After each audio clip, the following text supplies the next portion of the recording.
Stylish make over ಆಗಬೇಕಾ? Aesthenic ಕ್ಲಿನಿಕ್ಗೆ ಬನ್ನಿ. ಇಲ್ಲಿನ ಅಟ್ಮಾಸ್ಫಿಯರ್ಗೆ ಫುಲ್ಲು ಫಿದಾ.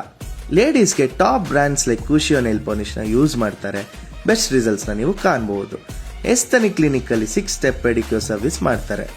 ಹೇರ್ ಸ್ಟೈಲಿಂಗ್ ವಿಷಯಕ್ಕೆ ಬಂದರೆ one of the best brands like ಡ್ಯಾವಿನೆಸ್ನ ಯೂಸ್ ಮಾಡ್ತಾರೆ. ಇಲ್ಲಿನ ಸ್ಟೈಲಿಶ್ ಸರ್ವಿಸ್ ಕೂಡ ತುಂಬ ನೀಟ್ ಆ್ಯಂಡ್ ಸ್ಟೈಲಿಶ್ ಆಗಿ ಮಾಡಿದ್ರು. ವುಮೆನ್ಗೆ ಇದು ಒನ್ ಆಫ್ ದ ಬೆಸ್ಟ್. ನೀವು ಪಾರ್ಟೀಸ್ ಆರ್ ಎನಿ ಇವೆಂಟ್ಸ್ಗೆ ಇಲ್ಲಿ ಬಂದು ಸ್ಟೈಲಿಂಗ್ನ ಮಾಡಿಸ್ಕೋಬಹುದು. ನೀವು ರಿಸಲ್ಟ್ಸ್ ನೋಡಿ ಎಂಜಾಯ್ ಮಾಡ್ತೀರಾ. MK ಪ್ರೊಫೆಷನಲ್ಸ್ ಇದ್ದಾರೆ. ಏರ್ ಬಯೋಟಿನ್ ಟ್ರೀಟ್ಮೆಂಟ್ ಕೂಡ ಮಾಡ್ತಾರೆ. Hydrating facial deep cleansing and hydration for radiant skin ಕೂಡ ಒಂದು ಹೊಸ ಎಕ್ಸ್ಪೀರಿಯನ್ಸ್ ಆಗಿತ್ತು ನನಗೆ. ಇದಷ್ಟೇ ಅಲ್ಲದೆ ಇಲ್ಲಿ ಬೇಸಿಕ್ ಬ್ಯೂಟಿ ಪ್ಯಾಕೇಜ್ ಜಸ್ಟ್ 1,999. ಇಲ್ಲಿ ನಿಮಗೆ 6 ಸರ್ವಿಸ್ನ ನೀಡ್ತಾರೆ. ಹೆಚ್ಚಿನ ಸರ್ವಿಸ್ ಬಗ್ಗೆ ಬೇಕಿದ್ರೆ ಪಾರ್ಟ್ 2 ಅಂತ ಕಮೆಂಟ್ ಮಾಡಿ. ಮೋರ್ ಡೀಟೇಲ್ಸ್ ಇನ್ ಕ್ಯಾಪ್ಷನ್ ಆಗಿರುತ್ತೆ. ಇದೇ ಥರ ಹೆಚ್ಚಿನ ಕಂಟೆಂಟ್ಗಾಗಿ ಫಾಲೋ ಮಾಡಿ. ನಿಮ್ಮೆಲ್ಲರ ಲಿಟಲ್ ಥಿಂಗ್ಸ್ ಸೈನಿಂಗ್ ಆಫ್.